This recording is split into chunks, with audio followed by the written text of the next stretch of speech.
Hello and welcome back to another episode of Math with Stone. Today we are going to be using the kinematic equations to solve for unknown quantities. So let's get into it. It's a big one.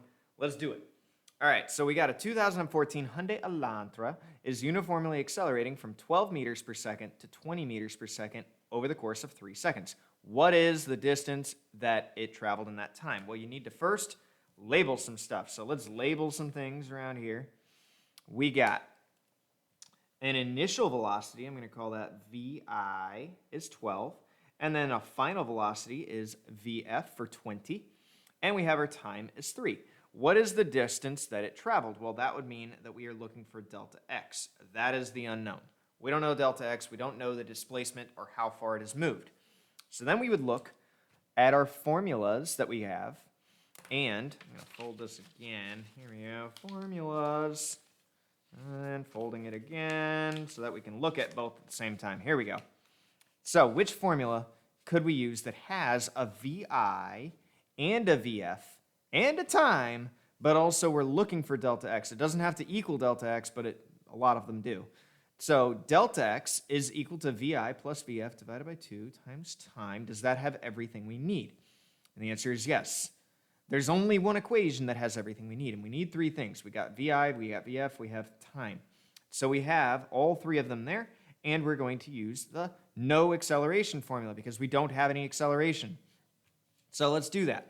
We got delta x, I'm going to rewrite the formula, is equal to VI plus VF divided by 2 times time.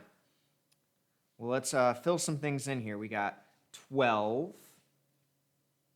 for VI. We have 20 for VF, we have 2, and then we have the time is 3. Well, if we did that, we would end up with 32 divided by 2, which ends up being 16 times 3. Last time I checked, 16 times 3 is 48 meters. Now, a thing that you need to be very careful of that a lot of people get lazy, including myself with, is I just put in 12, 20, and 2, and 3. These have units. Okay, see how it's 12 meters per second. 12 meters per second and 20 meters per second. And if I divided that by 2, we would still end up with 32 divided by 2, which is 16 meters per second times 3 seconds. Well, what happens if you have 16 meters per second and 3 seconds? The S's would cancel. Those units actually are like variables in a way. Not really, but they represent something and they can cancel out. So 16 times 3 does make 48, and the M, standing for meters, would still remain.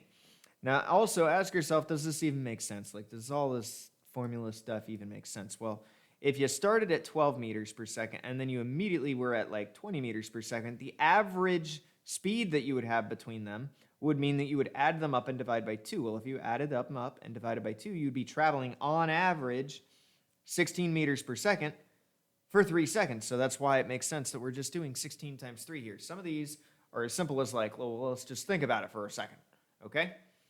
So, next one, we got a 2013 Hyundai Accent. By the way, Elantra, way better than an Accent. I owned an Elantra, loved it, it was great. An Accent, no, I'm better than that. All right. Sorry for all the accent people out there. Traveling at 10 meters per second. So this would be your VI, it said initially. It accelerates uniformly, so we have our acceleration. By the way, velocity is in meters per second. It could be in anything per second, but normally it's in meters. That would be considered a standard unit, an SI unit. And then acceleration is in meters per second squared, which also tells you a little bit more information for a different video.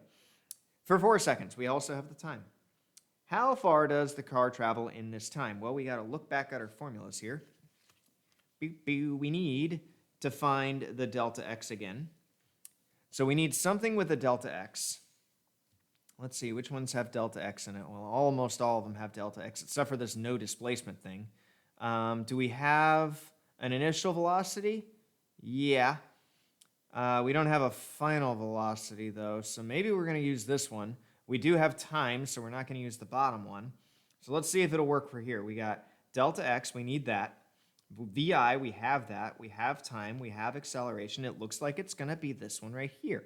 So I'm going to rewrite that one for you. We got delta x equals VI times time plus 1/2 a t squared. So we're going to use that formula right there.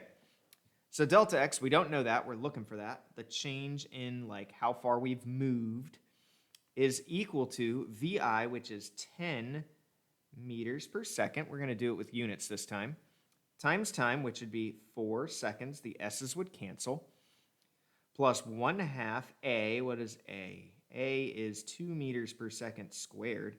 2 meters per second squared times 4 seconds squared. Time squared.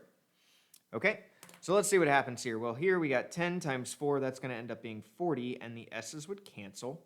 So 40 meters. So far it's looking good because we need how far it's moved. Plus 1/2. Well, 1/2 times 2 is just 1 meter per second squared. And then 4 squared ends up being 16. I don't know why I changed colors. Second squared. Well, 1 times 16 is 16. And the s squareds would kind of cancel out. So we end up with 16 meters added with 40 meters is equal to 56 meters. So that would be the change in our overall distance, which is kind of cool. That's neat. Moving on. Let's do another one. We got a Ford Focus this time. 2000 Ford Focus is traveling at a speed of 22 meters per second. The brakes are produced with a maximum acceleration of 8 meters per second squared. What is the minimum distance for the car to stop? So again, we're looking for delta x. Here, this time, you need to be very careful because it's starting at 22 meters per second. That is your VI. Anytime you have a question like this, you need to be careful and be cognizant of if you are looking for when it comes to a stop, or if it started with 0, like if it started at a rest. That also tells you that your final velocity, in this case, is 0. We want the car to stop. So if we want the car to stop, we need the final velocity to be 0. That's a very important detail. Another important detail is we started moving, and now we are accelerating with the brakes. Well, if you're accelerating with the brakes, that means you're slowing down. So that means we're changing our velocity, which is why we call it acceleration, but we're technically decelerating at 8 meters per second squared, which means it's going down because we had to go to a stop. All right, let's see which formula we have to use here. We got, what are we looking for? We want to know the minimum distance. That's the question mark. So we still are looking for delta x again. So we need something involving a delta x. So perhaps we would use this. I'm going to actually use the one that's on the actual AP test, which is these formulas right here. You have xf, we have our final velocity. Excuse me, we're looking for our final distance. We could say our starting distance is 0. So we're looking for delta x. That's what xf minus x0 is. We have our initial velocity and we have our final velocity. Oh, how about this one right here? What is the minimum distance that we need given all three? So we have our final velocity, we have our initial velocity, we have our acceleration, and the delta x. So that would be the final minus initial distance. So let's do that. We're going to get VF squared equals VI squared plus 2a times delta x. So notice how I even took a second there to realize which formula to use. That is potentially the hardest part. And until you do enough of these, you're going to maybe struggle with that. All right? So VF squared, what is the final velocity? Well, we already just determined that if you're coming to a stop, your final velocity is 0 squared equals, I'm going to ignore the units this time. So that way we get through it a little bit quicker. 22 squared plus 2 times negative 8 times, that was a bad parentheses, delta x, change in x. So 22 squared. 22 squared is 484 minus 16 times delta x, because I know what 2 times negative 8 is, equals 0. We're going to subtract the 484 and divide by negative 16. and we would get our delta x. Well, 484 divided by 16 is 30.25, and because we're solving for delta x, it would be 30.25 meters in order for us to stop. Okay, so it would take 30.25 meters for us to stop this forward focus, which is about 90 feet. It's quite the distance, but maybe they were traveling really fast.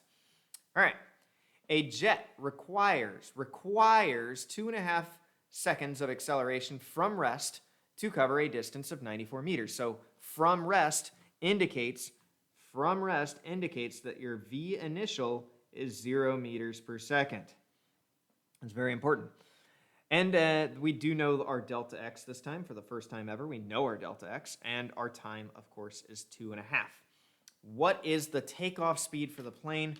Well, this does require you to assume that it requires 2.5 seconds to get to this 94 meters, and then they're going to take off. At 94 meters, we're taking off. So essentially, we are looking for our VF, our V final, when this occurs. Okay? So we would need a formula, again, that is involving VI and VF and time and delta x. We need VF, so I'm going to use this top one. We got delta x already provided. That's 94. So 94, I'm going to kind of hold it over here. 94 would equal VI. Well, what's VI? 0, because we don't have an initial speed. It started at rest. Meters per second. Plus VF, well, that would be what we're looking for. VF over our 2 times our time, 2.5 seconds, 2.5 seconds. 2.5 seconds, and this is 94 meters. Okay? So, we're going to divide by 2.5 seconds here, and that would give me 94 divided by 2.5, 94 divided by 2.5, ends up being 37.5 meters divided, and we just divided by seconds, so meters per second, would equal 0, I'm not going to write 0, VF over 2. Well, if we multiply by 2 times 2, we get 75.2 meters per second for our final velocity upon takeoff of the jet. All right? What was the acceleration? Well, the acceleration is going to be involving a different formula, because we now have final velocity, we had initial velocity, we got time, we got distance, we got a lot of things now. So we could use a multitude of formulas here. We could use the one that's at the bottom. That one looks like it would work because we do have final velocity now. We had our initial velocity. We're looking for acceleration, and we do have the 94. So we could use this bottom one. Why not? So let's get it in the camera. We got VF, 75.2 squared, equals VI. We don't have an initial velocity. Well, we do. It was 0. So we're going to plug that in. Plus 2 times A times the delta x, which delta x would be 94. Change in distance. Do some math. 75.2 squared is big. It's 5655.04 equals 2a times 94. We're going to divide by 94 and divide by 2. So we're going to divide by 2 times 94. So divided by 2 times 94 is an acceleration of 30.808 meters per second squared. Now, let's see if we can get the meters per second squared part. So we had originally 75.2. Remember, 75.2 was in meters per second. If we square that, it ends up being meters squared per second squared. Okay, and here, this 94 is just in meters. So if we divide by the meters, one of those m's would cancel, leaving us with meters per second squared. So it does check out there. Sometimes you can get lazy, but it's still always important to make sure that your units are still working out. We got one more. What is the distance covered by a panda? We got a very unusually athletic panda initially running up a mountain with a speed of v. And he gets to an inspiration, and then he gets inspired and he accelerates for a period of time Afterwards, he is now running at a speed of 3v. Okay, so what is the distance traveled by the panda? So we have our initial speed, that would be vi would be v, and we have our final speed, we have vf for 3v, and we have time is just going to be t in this case. So we want to know the distance, so we need delta x. Again, the change in x. So we could use this one again, the top one. It's used a lot in this video. Vi plus vf divided by 2 times time. So Vi would be v plus vf, which would be 3v divided by 2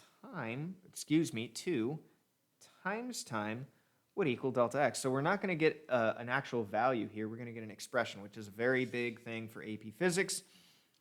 So delta x is equal to 4v divided by 2 times time. So our delta x is equal to 2v times time. Okay? That's our answer for that one. What was the panda's acceleration? So what was the panda's acceleration? Well, we could use a different formula for that. We could use a multitude of formulas now that we have delta x, but we don't even need to use delta x. We could use this very fancy formula that states that your final velocity is equal to your initial velocity plus the acceleration times time.